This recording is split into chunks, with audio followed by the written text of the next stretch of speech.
اب یہ پورا حصہ جو ہم لوگوں نے پڑھا تو ہم لوگوں کو کیا سمجھ میں آیا؟ دو چار باتیں. ایک بات تو یہی سمجھ میں آتی ہے کہ جو وقت کے صاحب اقتدار ہوتے ہیں وہ کسی بھی نئی آواز کو اپنے لیے خطرہ محسوس کرتے ہیں، اسے دبانے کی کوشش کرتے ہیں. ایک بات یہ سمجھ میں آئی. دوسری بات یہ ہے کہ جو لوگ مریضانہ ذہنیت کے حامل ہوتے ہیں ہے نا، وہ کوشش، محنت اور قربانی سے بھاگتے ہیں، اور جو ان کو اچھی راہ سجھاتا ہے اسی پہ سارا الزام ڈال دیتے ہیں. انہیں کی وجہ سے ایسا ہو رہا ہے.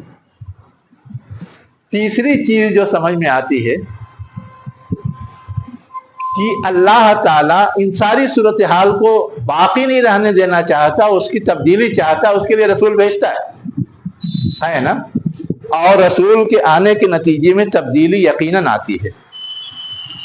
کس لیول کی آئے گی، کتنی آئے گی، وہ سب ڈیپینڈ کرتا ہے صورتحال پر، لیکن آتی تبدیلی ضروری ہے. چاہے وہ ترقی کر جائیں، سدھر جائیں، سنبھل جائیں، یا یہ کہ پھر وہ ہمیشہ کے لیے مٹا دیے جائیں، کوئی نہ کوئی تبدیلی آئے گی. صورتحال ایز اٹ از، اسٹیٹس کو کی طرح باقی نہیں رہے گی.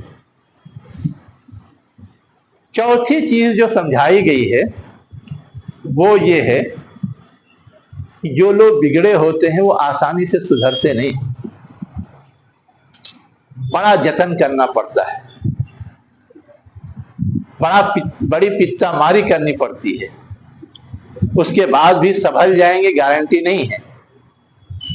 تو اگر جگرا نہ ہو مصلح کے اندر، دائی کے اندر، وقت کے رسول کے اندر، تو وہ پہلے ہی مرحلے میں ہمت ہار کے کنارے ہو جائے گا.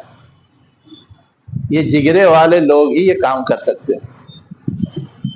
موسیٰ علیہ السلام نے فرعون کو بھی فیس کیا، بنی اسرائیل کو بھی فیس کیا، ان کی قوم کو بھی فیس کیا، طرح طرح کی صورتحال سے دو چار ہوئے، لیکن جگرا تھا، کیا، کر گئے جو کچھ ان کے بس میں تھا. تو وہ اصل اسوہ ہے کہ انبیاء کن مشکل حالات میں اس طرح کے فرائض انجام دیتے ہیں. اب تو انبیاء آنے والے نہیں ہیں، ہمیں بھی یہ سمجھنے کی ضرورت ہے کہ ہمیں بھی اسی طرح کے مشکل حالات میں کچھ نہ کچھ کرنا چاہیے اور کرنا پڑے گا. وآخر دعوانا ان الحمد للہ رب العالمین.